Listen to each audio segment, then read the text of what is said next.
Aikari aya nĩ matetete makiuga mitaro ĩno nĩ ũgwati kuona andũ angĩ nĩ makoretwo makĩgwa kuo thĩinĩ makĩgeria kũrũga.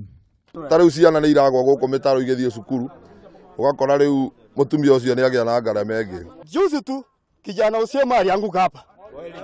Usiema sasa inaongea kwa hospitali.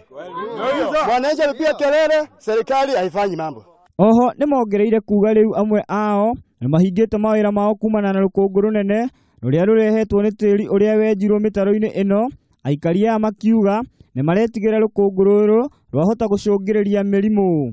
Shule hata pikipiki ukichukua mtu wa boda anakulipisha zaidi sababu barabara ni mbaya. Biashara haiwezi, hii vumbi yote tumefunga biashara zetu zote. Hapa kuna biashara inaweza endelea.